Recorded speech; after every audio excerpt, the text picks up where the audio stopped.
ఈ న్యూమరికల్ కనుక మనం అబ్జర్వ్ చేసినట్లయితే థియరిటికల్గా కనబడుతుంది, కానీ కొంచెం మనం ఆలోచించాలండి.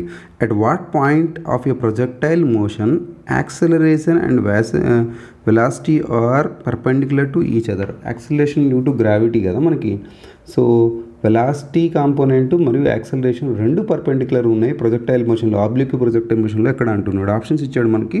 At the point of projection, at the point of drop, at the top point అంటున్నాడు, anywhere in between the point of projection and transport అంటున్నాడు. ఎక్కడైనా ఉంటుందా అంటున్నాడు. చూద్దామండి.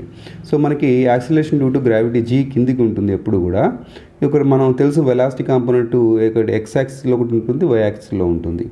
మనకి ఎక్స్ యాక్సిస్లో ఉన్నది ఎటువంటి చేంజ్ ఉండదు. చూడండి, అబ్జర్వ్ చేయండి, ఎటువంటి చేంజ్ ఉండదు. కానీ వై పైకి వెళ్ళే కొద్దీ వై యొక్క హైట్ తగ్గుతుంది, అంటే వెలాసిటీ తగ్గుతూ వస్తుంది. అట్ పర్టికులర్ మ్యాక్సిమం హైట్ సెంటర్లో రాగానే ఇది విఎక్స్ అనేది కంప్లీట్గా జీరో అయిపోతుంది. ఓన్లీ విఎక్స్ కాంపోనెంట్ మాత్రమే ఉంటుంది. ఇక్కడ కింద దీనికి ఏముంటుంది, జీ ఉంటుంది. ఇక్కడ మనకి వాడు ఏమంటున్నాడు, so both are at perpendicular to each other అంటున్నాడు. మరి ఇక్కడ ఈ రెండు perpendicular to each other 90 degrees చూడండి, ఎగ్జాక్ట్లీ 90 degrees ఉన్నాయి. ఈ రెండు పర్పెండిక్యులర్ టు ఈచ్ అదర్ అన్నాడు కాబట్టి so at the middle point అన్నట్టు ఇక్కడ నా ఆప్షన్లలో వాడు ఏమన్నాడు, పాయింట్ ఏమన్నా ద టాప్ మోస్ట్ పాయింట్ అన్నాడు. ఇదే కదా టాప్ మోస్ట్ పాయింట్ మనకి. ఈ టాప్ మోస్ట్ పాయింట్ దగ్గరనే మనకి ఎగ్జాక్ట్గా రెండు పర్పెండిక్యులర్ ఉన్నాయి కాబట్టి మన ఆప్షను సి అని పెట్టొచ్చండి.